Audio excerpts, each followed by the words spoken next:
you have to really try and see where you can identify needs.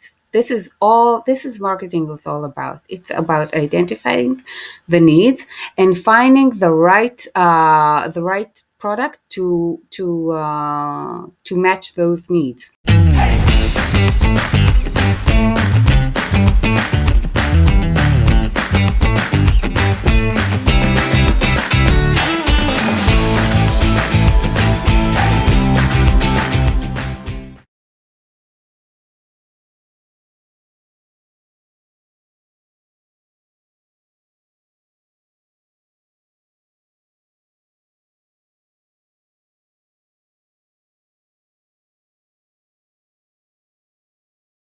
Shirley Segal, thank you so much for joining me on 20 Minute Leaders. Good morning.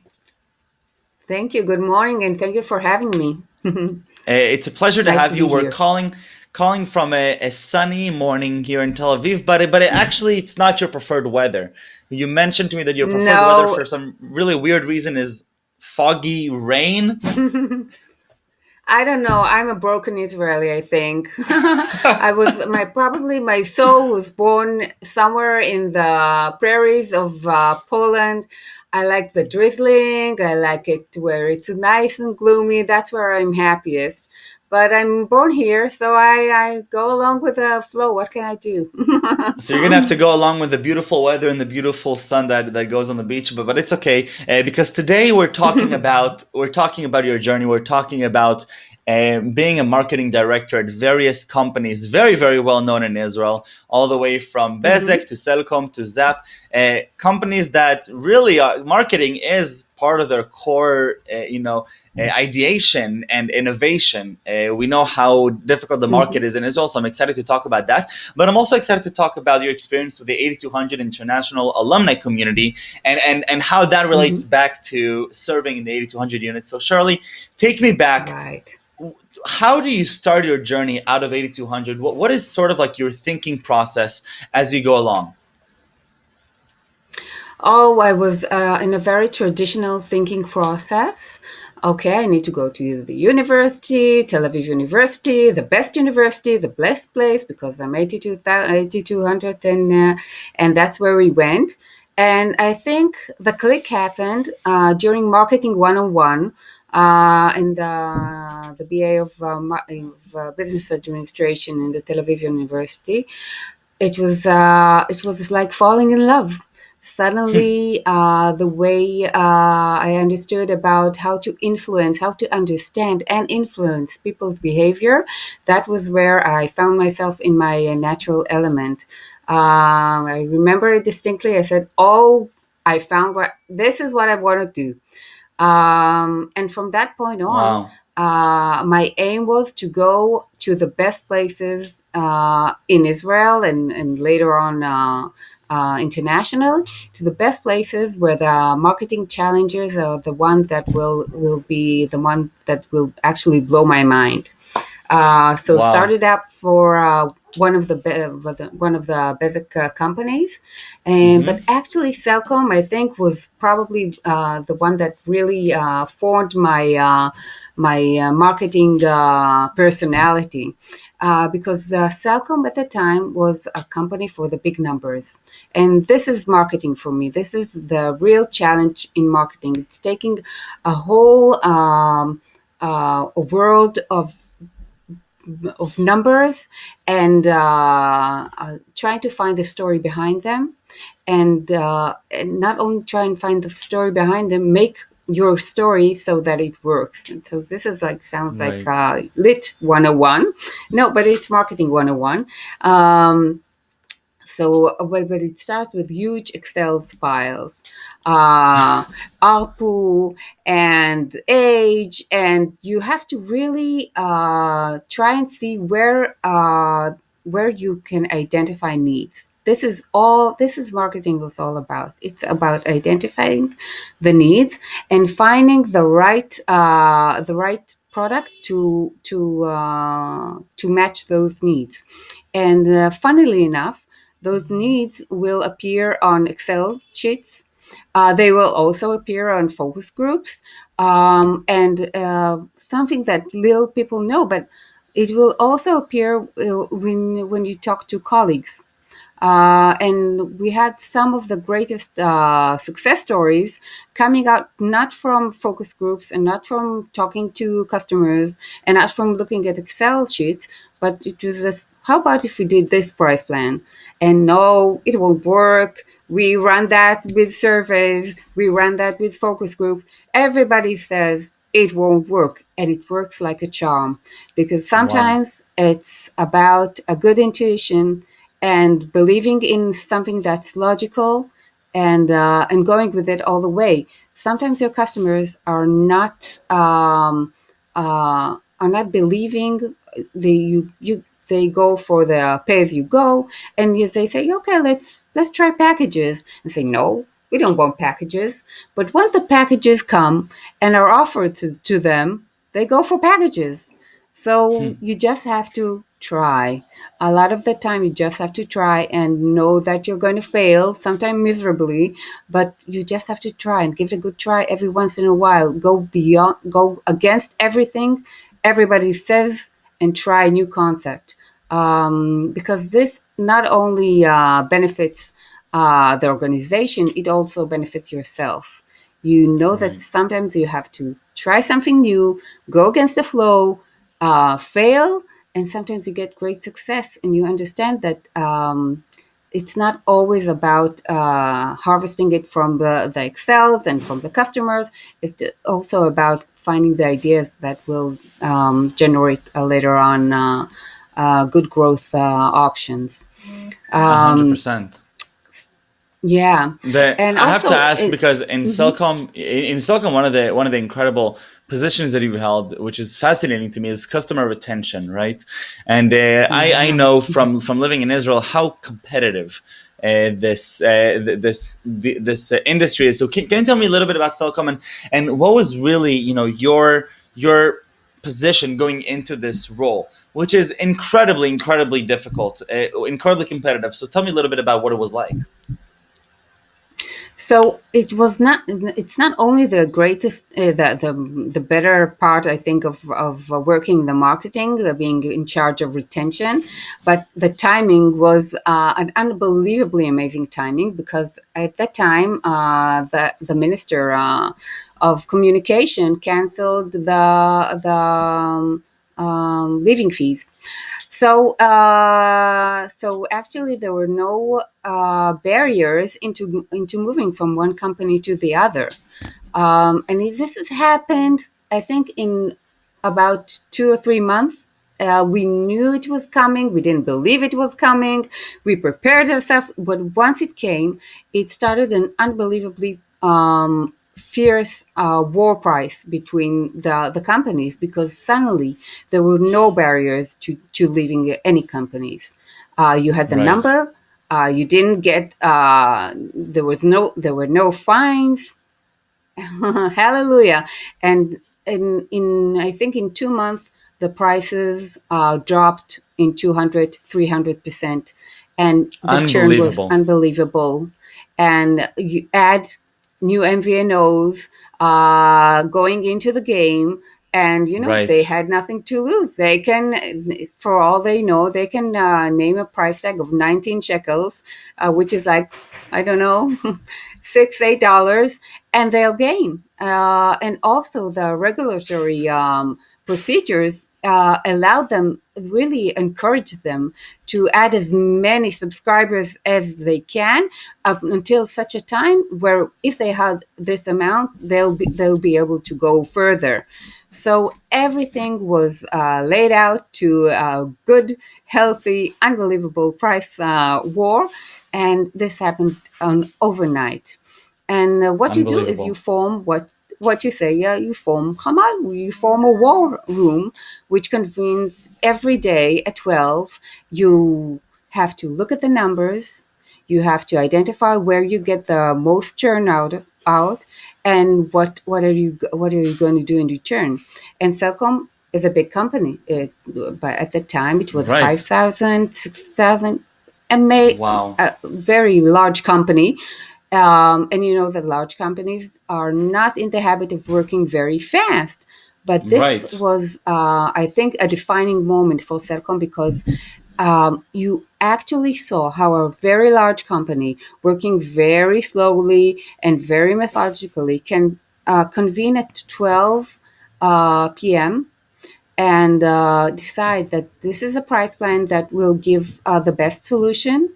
And by 5 o'clock, you have the price plan you have the price plan in place after going all through so many people and development, and you have the price plan in place, and you're ready for 8 a.m. Next day to launch it. This is how things should happen everywhere. Unbelievable. And this is where and this is where personally I get the kick out of. I say that in Stelcom, the best thing that you came around 8 a.m., 8, 9, you said, okay, I need to do this, that, this is how my day. But by 11, and always 11 a.m. was a magic moment. Something happened. Something happened that you went, oh no, what am I doing next? And you had to really uh, make a handstand and forget everything you wanted to do by that point and try and do something else just to match reality. Um, Unbelievable. so this was that period, and it was an awesome period. Really, so much adrenaline, I'm so much sure. I'm excitement. sure. Really working around the clock, but really, this is a magic moment for any company and for every professional, where you actually see that you have no limits, and things you thought Right. that cannot be done can be done. Everything can be done if you just put your mind to it. A hundred And from percent. that point on, yeah, and from that point on, the churn, the loyalty policies actually changed 180 degrees, because up to that point, we've had big loyalty programs and large campaigns and great benefits, and it was all about surprise and delight. Right. You have this amazing benefit, and you can take out all your friends out for breakfast on our expense, or you can buy books for very low prices. That was the policy up to that point. And the policy from that point onward, because it was obvious that people no longer found it interesting. They said, okay, just give me the best price. Okay. and Right. and let me be. Don't call me, don't give me benefits, I'm not interested. Just give me the best price, because that was what energized the market at that point. um, Right. and uh, and from that point on, it was a lot about the service, the ongoing service, and the ongoing relationship between the subscriber, the customer, and ourselves. It was about bringing values of being very honest, very outgoing. You say in Hebrew, shakuf, transparency. And that was a value that became very important during that time. I'm sure. No more complicated price plans, no more services, add-on services. Being very transparent to our subscribers creates one magic word, which is trust. A And hundred percent. that's where you get loyalty. I think You that's get just that's phenomenal. Yeah. Yeah, 100%. and Shirley, I have to that's a ask, because challenge. Hmm. I have to ask because I'm fascinated also by your work with Zap. I love Zap. It's a group that has three subgroups that you were in charge of, also their marketing: REST, COIL, Mishlochim, and Mikratnim. Right. So tell me what lessons did you bring with you from Cellcom and Bezik as you're transitioning to be director Mm, of marketing for these very different companies, right? They're not the right. same. It's not the same customer experience.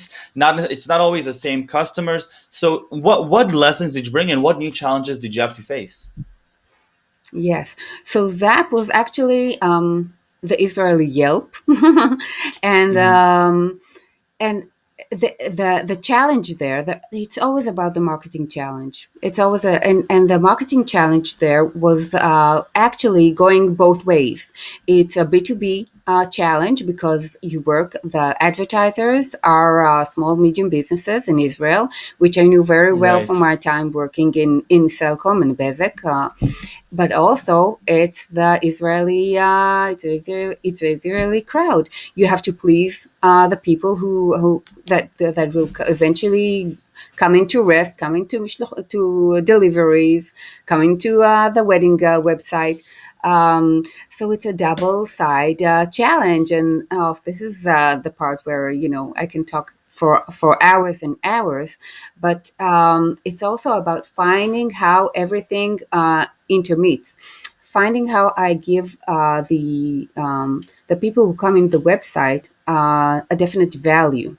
And we did that actually in REST first, and then onwards for Mishluchim by personalization.